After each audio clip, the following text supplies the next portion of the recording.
the editor-in-chief job opens up, the one you've been working towards for nearly 2 decades, and they give it to someone else. Indispensable. Sounds like a compliment, right? It's not. It's a cage. Your excellence isn't being rewarded with advancement, it's being rewarded with containment, quietly suffocating. That's what this episode is about. The Careerist is for women who've already succeeded and are now asking what else, what next, what's actually mine. Whether you're leading inside a company, building your own, or somewhere in between, rewriting the rules as you go. This isn't career advice, it's career architecture. Let's get into it. Picture this, you're 23 years old and you've just become the youngest editor at American Vogue, 23. You spend the next 17 years building a career in fashion journalism, styling covers, shaping trends, becoming one of the most respected names in the industry. And then the editor-in-chief job opens up, the one you've been working towards for nearly 2 decades, and they give it to someone else. Now, most people would have stayed. You're a senior fashion editor at Vogue. That's not a bad life. That's not a career to complain about. Most people would have swallowed it, adjusted, carried on being excellent at a thing that they'd always been excellent at. But Vera Wang didn't do that. She left at 40, went to Ralph Lauren for 2 years, then quit again to design wedding dresses. No formal training in design, no pattern cutting background, just taste, instinct, and the refusal to let 17 years of investment become a cage. Today, Vera Wang is a global brand. Bridal, ready-to-wear, fragrance, homewares, eyewear. She designed Olympic costumes for Nancy Kerrigan, Michelle Kwan, Nathan Chen. She didn't just change lanes, she built an entirely new road. But here's what I keep thinking about.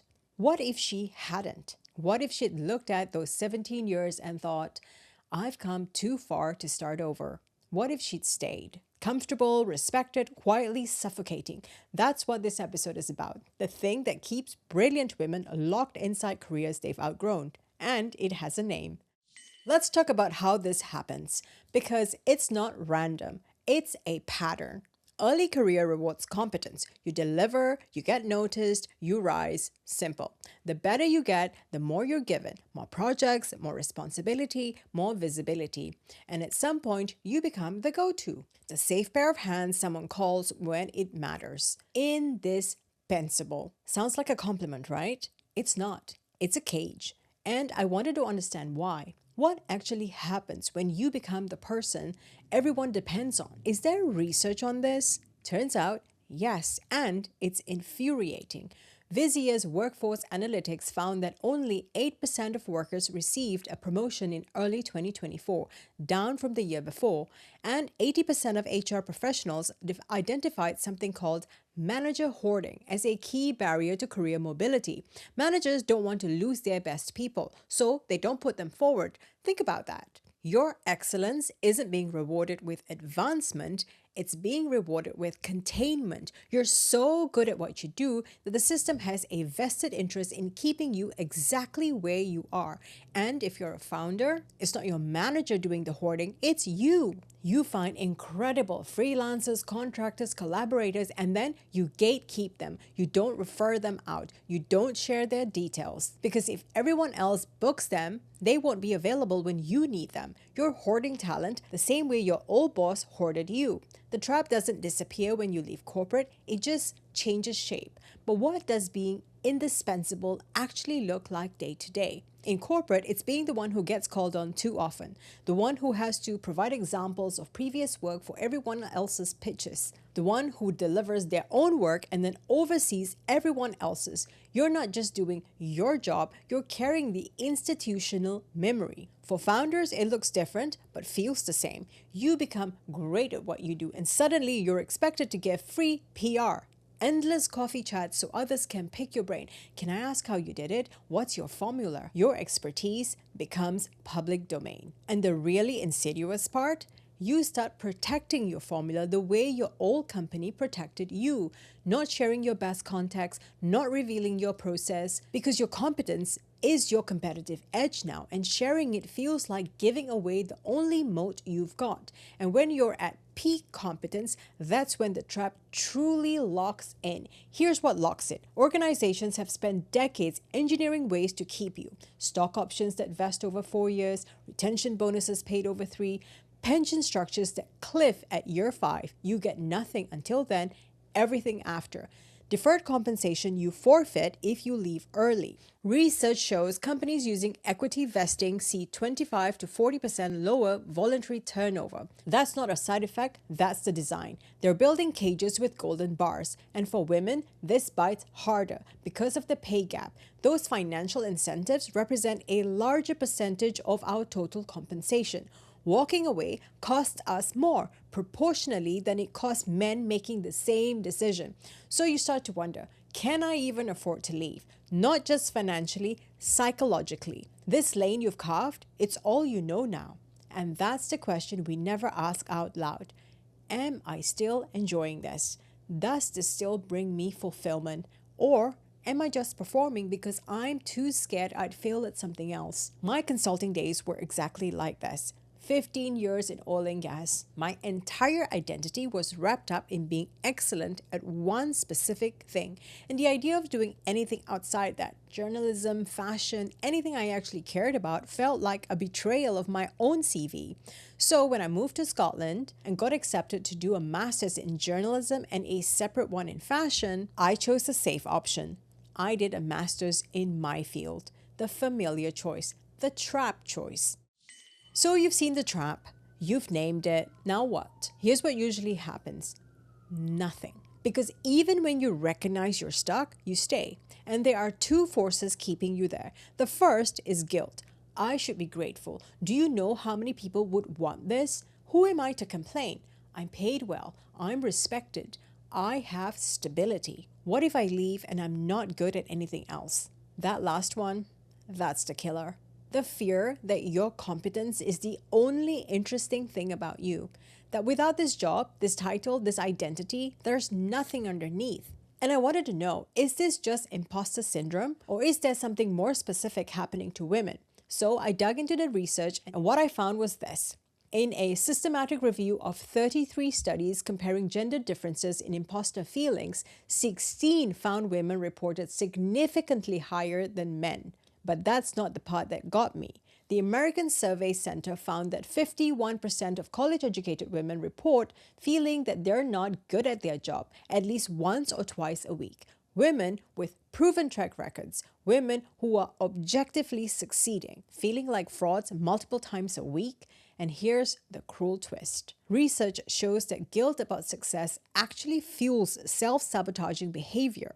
It makes women less likely to pursue advancement or to leave for better opportunities. So the guilt doesn't just feel bad, it actively keeps you stuck. So you perform, you show up, you deliver, but inside you've already left. You're going through the motions of a career that no longer fits. You can't even name it out loud because it sounds like a luxury problem. I'm trapped by my own success isn't exactly something you bring up at dinner. So I mentioned two forces keeping you stuck. The first being guilt, which we just discussed. The second force, it's the incessant waiting. Waiting for the right moment, the right opportunity, the right sign. Waiting for someone to tell you it's okay to want something else. Your boss to encourage a move. The market to validate your pivot. Your partner to say they'll support you no matter what. You've probably heard the statistic that men apply for jobs when they meet 60% of the qualifications, while women wait until they meet 100. It's quoted everywhere. I've said it myself. But when I actually traced it back, I found something more interesting. A peer-reviewed study from 2024 challenged those numbers. The real gap is only about 4 percentage points, not 40. But here's what they did find. The top reason people don't apply, it isn't a lack of confidence. It's the belief that they won't be hired because they don't meet the requirements and they don't want to waste their time. It's not that women lack confidence, it's that the system has taught us our effort won't be rewarded unless we're perfect. After years of watching competence go unrecognized, of outperforming, but being rated lower on potential, can you blame us? We're not waiting for permission. We're waiting for evidence that the system will actually meet us if we make a move. And here's the truth no one tells high achieving women. The evidence? It's never coming. Not from the system that benefits from keeping you where you are. No one's going to tap you on the shoulder and say, you've done enough. You're allowed to want something different now. The system doesn't give you permission to leave. It rewards you for staying. And so you wait and shrink a little more each year and wonder why success feels like suffocation. So if the trap is real and the permission isn't coming, what do you actually do? Here's what I want you to hear first. Your competence is an asset. It's not your identity.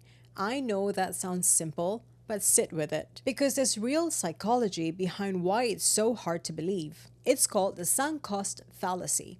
And there's a brilliant study that shows just how wired this is into us. Researchers asked people to imagine they'd accidentally booked 2 ski trips on the same weekend. One cost more but sounded less fun. The other was cheaper but way more enjoyable. Rationally, you'd go on the better ski trip. The money's gone either way. But most people chose the expensive, less enjoyable trip just because they'd paid more money for it. We do this with meals that we've overordered, films we're not enjoying, relationships that stopped working 2 years ago. We stay because we've already invested, and leaving feels like proof the investment was wasted. Now, scale that up to a career. 15 years, a reputation, a network built around one identity. The sunk cost isn't just money anymore, it's you. Wharton research on career transitions found that the most successful professionals are those who can pivot unburdened by past investments. But they also found that people don't think their way into a new career. They act their way into one. Herminia Ibarra at INSEAD calls it working identity, the idea that you have to experiment with new versions of yourself before you can commit to one. And here's a story that I love that makes this real. When Victoria Beckham decided she wanted to launch a fashion label, she went to Roland Mouret, the designer behind the iconic Galaxy dress. The first thing he told her was, you have to kill the wives and girlfriends image. Not tone it down. Kill it. Shed the version of yourself entirely if you want the fashion world to take you seriously. And she did. She stopped sketching the life she used to have and started draping literally on herself the one she wanted. Mouret didn't design her collection. He gave her the tools and the permission to become someone new. And the woman who was once mocked on every tabloid cover won Designer Brand of the Year in the UK 3 years later. That's not reinvention, that's shedding. You built this, you can build something else. The skills transfer, the credibility transfers, the discipline transfers. You're not starting over, you're redirecting, and you have to stop waiting for the cage to open itself. This means giving yourself permission, not arrogance, authority, deciding that you, not your employer, not the market, not your family's expectations, get to determine what's next. And practically, it starts with loosening the grip. I call it strategic incompetence. Not sabotage, not burning bridges. Just stop being the only one who can do the thing. Let some balls drop on purpose. Stop saying yes to every coffee chat. Stop being the institutional memory. Stop performing mastery for an audience that takes it for granted. And the research backs this up. Remember the data from last episode? Women spend 200 more hours a year on non-promotable tasks. Saying yes to those tasks doesn't lead to promotion. It leads to more tasks. Strategic incompetence isn't laziness, it's reallocation.